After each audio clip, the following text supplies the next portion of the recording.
Você já parou para pensar que, em alguns aspectos, os gorilas e os chimpanzés entendem melhor a vida em sociedade do que muitos humanos? Que eles fazem alianças políticas, têm amizades verdadeiras, enganam, perdoam, cuidam dos filhos e até sofrem com injustiças. E o mais louco, muito do que eles fazem parece um espelho do nosso próprio comportamento, só que sem terno, celular e rede social.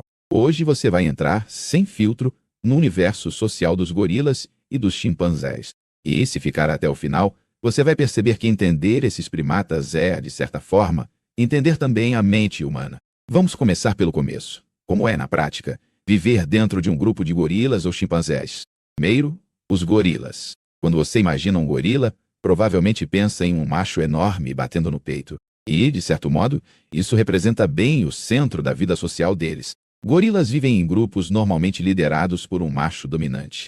O famoso silverback, o costas prateadas. Ele é o líder, o protetor, o mediador de conflitos e é também quem, em geral, tem acesso reprodutivo às fêmeas do grupo. Esses grupos costumam ser relativamente estáveis. Em muitas espécies de gorila, as fêmeas podem mudar de grupo ao longo da vida, mas os vínculos de convivência são intensos. E tem um detalhe curioso. Ao contrário da imagem de monstro agressivo, o silverback passa boa parte do tempo cuidando da paz do grupo e protegendo os filhotes. Se um filhote chora, ele frequentemente olha, se aproxima, checa o que está acontecendo. A maior parte da vida social dos gorilas é calmamente organizada ao redor de descanso, alimentação e grooming, que é o ato de limpar e pentear os pelos uns dos outros. Agora, contrasta isso com os chimpanzés. Se o grupo de gorilas parece uma família com um grande patriarca, o grupo de chimpanzés é mais parecido com uma cidade barulhenta e cheia de política.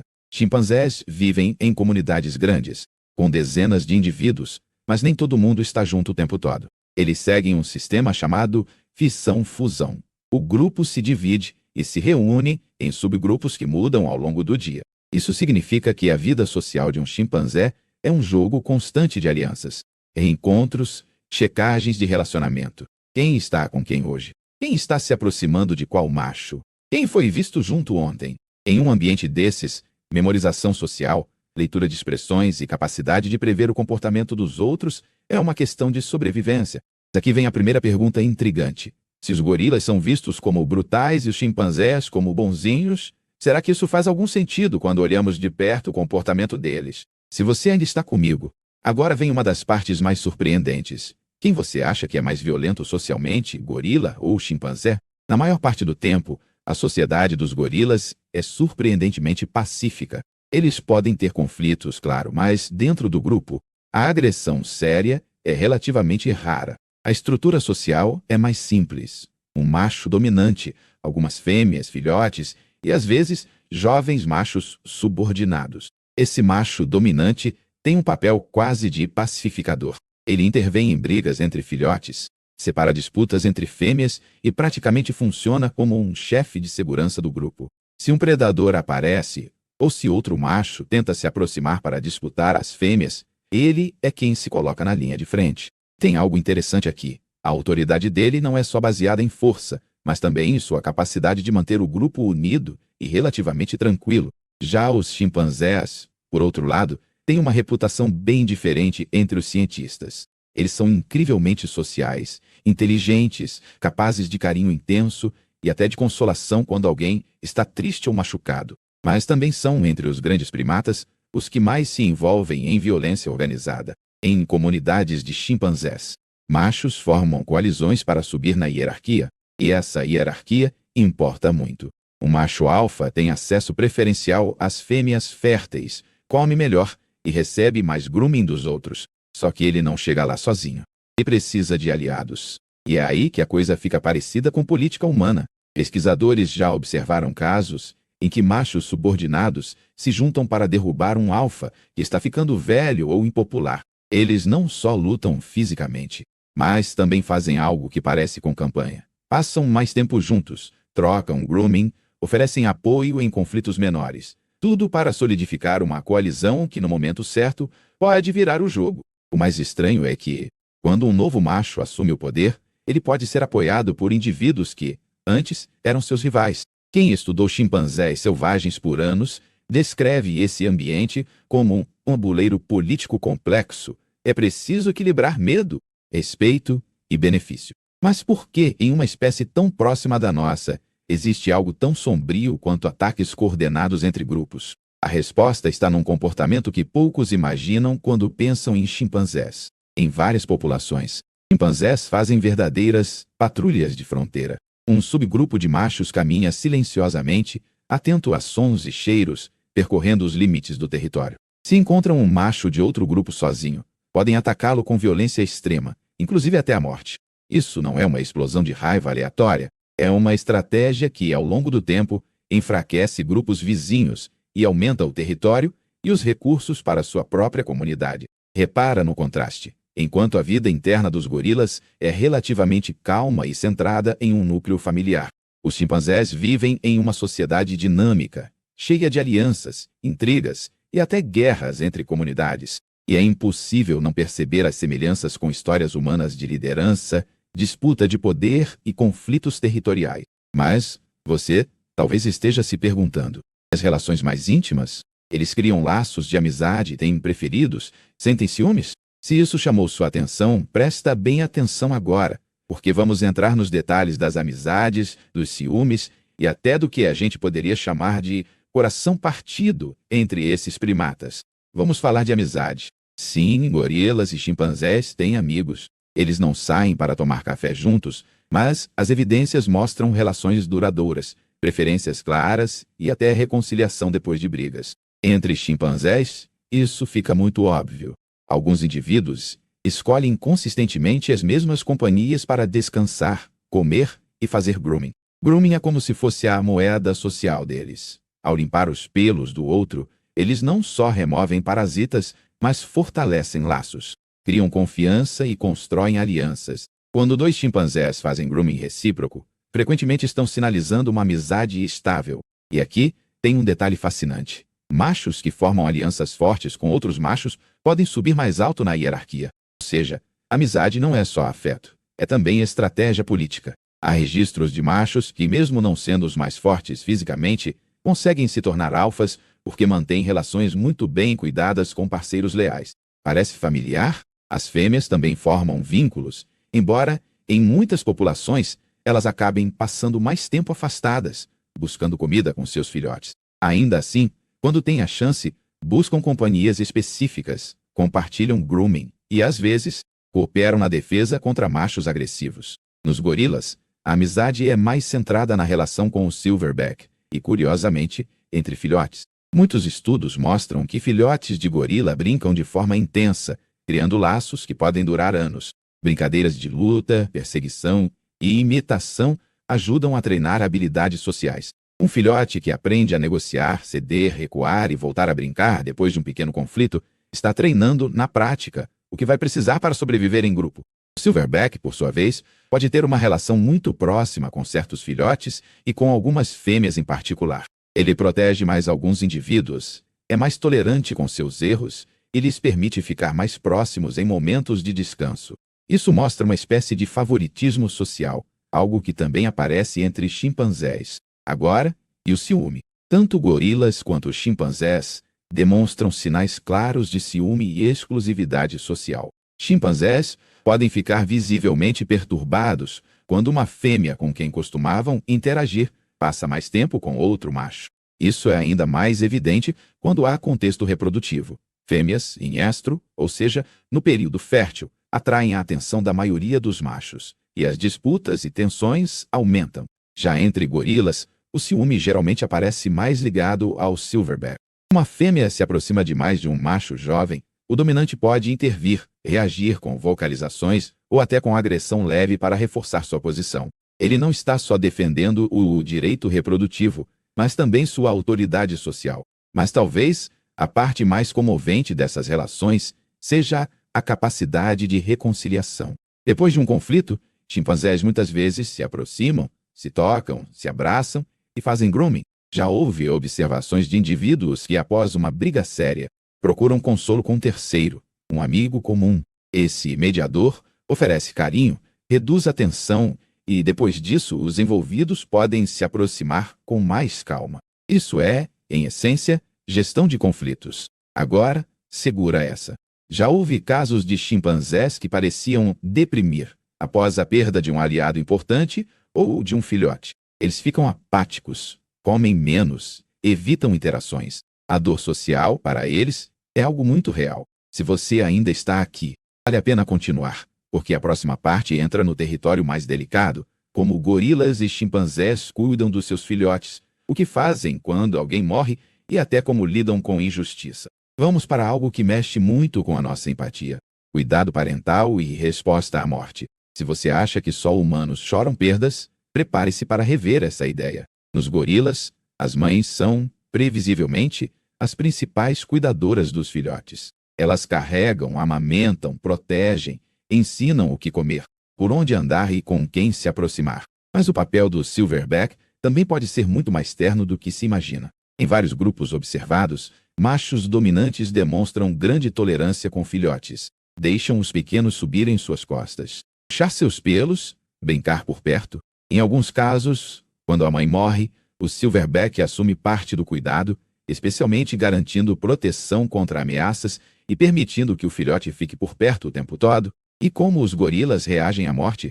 Em muitas situações, o grupo fica quieto, aproxima-se com cautela, toca o corpo. Mães que perdem filhotes podem carregá-los por dias, às vezes semanas, mesmo já sem vida.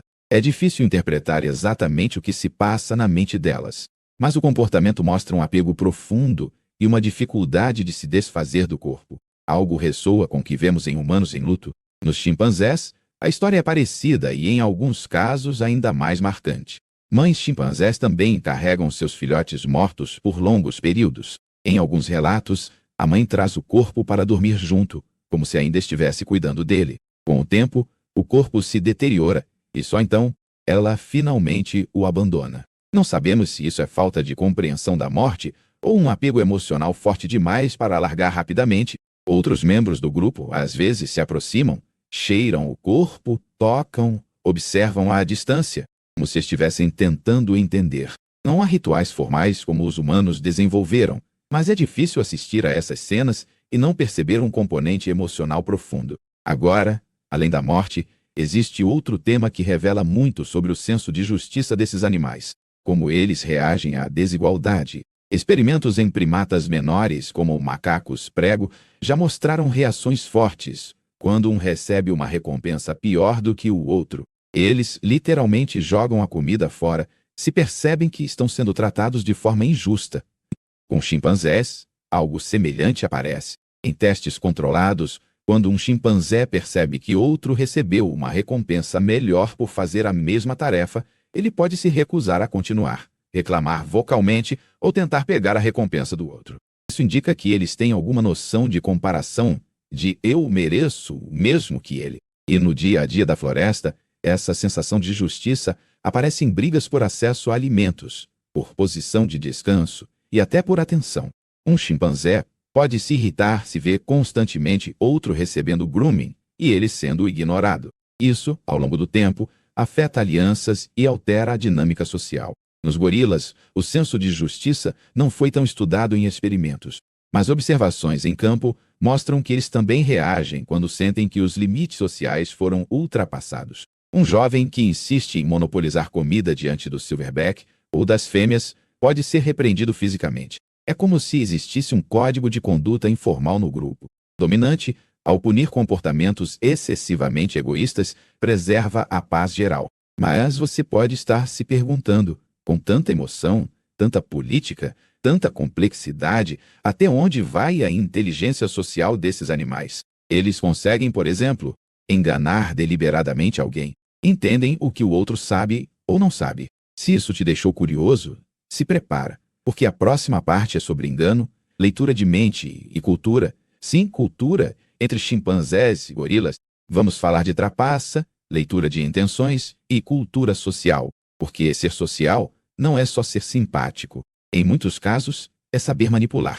Chimpanzés, em especial, são mestres em leitura de intenções. Experimentos mostraram que eles conseguem entender se outro indivíduo tem ou não informação sobre onde está uma comida escondida. Por exemplo, se um chimpanzé vê o pesquisador escondendo comida e outro chimpanzé não vê, o primeiro pode agir diferente dependendo de quem está por perto.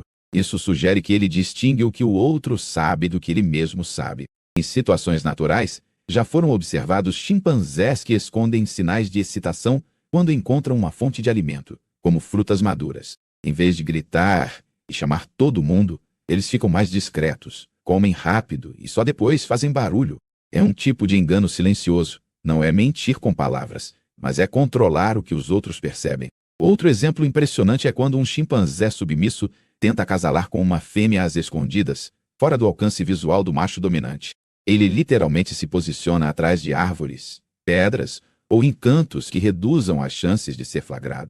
Isso mostra que ele entende a perspectiva visual do outro e tenta manipular o que é visto. Gorilas também podem apresentar comportamentos de engano, mas, de maneira geral, seus grupos são menos focados em política complexa e mais em estabilidade familiar. Ainda assim, filhotes podem, por exemplo, fingir não ter feito algo quando o silverback se aproxima bravo, desviando o olhar, se afastando devagar, diminuindo movimentos. É um tipo de comunicação sutil de submissão. Agora, vamos à cultura. Sim, chimpanzés têm cultura.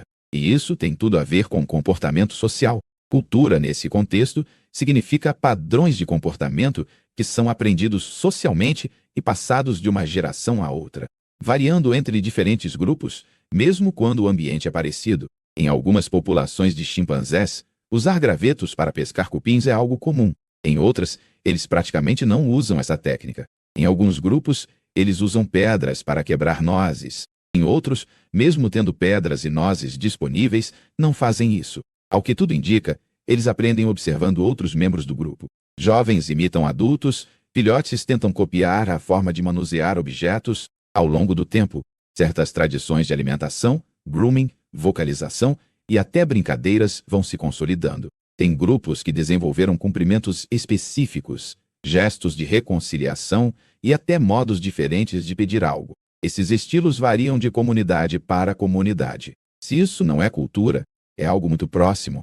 Nos gorilas, a cultura é menos documentada, mas há indicações de tradições locais de alimentação e uso de espaço. Alguns grupos preferem certos tipos de plantas, outros desenvolvem caminhos específicos pela floresta e os jovens aprendem seguindo os mais velhos. A forma como constroem ninhos, por exemplo, também apresenta variações sutis.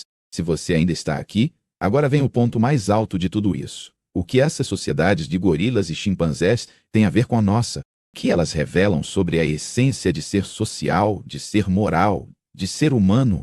Vamos amarrar as pontas. O que a vida social dos gorilas e dos chimpanzés diz sobre nós? Primeiro, percebe como muita coisa que a gente acha tipicamente humana aparece.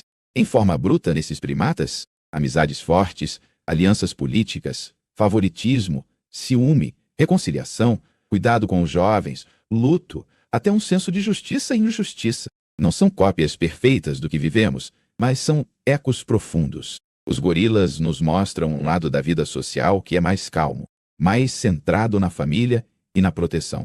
A figura do macho dominante, forte mas cuidador, que preserva a coesão do grupo e oferece segurança, lembra narrativas humanas antigas de chefes de clã ou patriarcas. Ao mesmo tempo, as fêmeas e os filhotes não são passivos. Eles se movem entre grupos, fazem escolhas, criam laços próprios. Os chimpanzés refletem um lado mais caótico e intenso da sociabilidade. Política, coalizões, guerras, traições, mas também amizade genuína, solidariedade e consolo. Em um ambiente onde o poder muda, onde alianças se formam e se rompem, a inteligência social é a habilidade central. Quem não sabe ler o outro fica para trás. E isso conecta diretamente com a evolução humana. Muitos cientistas defendem que nosso cérebro social se desenvolveu justamente nesse tipo de cenário. Precisar prever o que o outro vai fazer. Lembrar quem ajudou quem traiu quem, como manter aliados por perto. Nossa moral, nossa ética podem ter raízes em mecanismos muito antigos. A necessidade de cooperar, mas também de punir quem abusa, de compartilhar, mas não ser explorado, de construir reputação. Quando vemos um chimpanzé consolando outro que apanha, ou um gorila protegendo um filhote que não é biologicamente seu, é difícil não pensar em empatia. Não aquela empatia abstrata dos livros, mas a reação direta a ver outro sofrer e tentar aliviar isso. E, ao mesmo tempo, Quando vemos chimpanzés em patrulhas silenciosas atacando vizinhos, também é impossível não fazer o paralelo com conflitos humanos. A mesma capacidade de organização, planejamento e cooperação que serve para cuidar e construir, pode servir para destruir e dominar. No fim das contas, estudar o comportamento social de gorilas e chimpanzés não é só uma curiosidade sobre animais, é uma janela para nossas próprias origens. Eles são, de certa forma, capítulos vivos de uma história que também é nossa.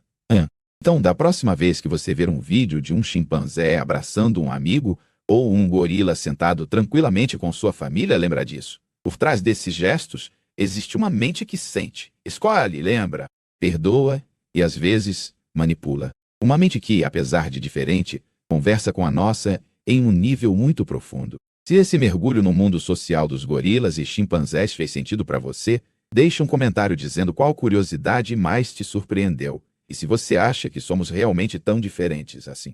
Se quiser continuar explorando o lado mais oculto e fascinante do comportamento animal e do comportamento humano, se inscreve, deixa o like e fica por aqui, porque ainda tem muita coisa incrível para descobrir juntos.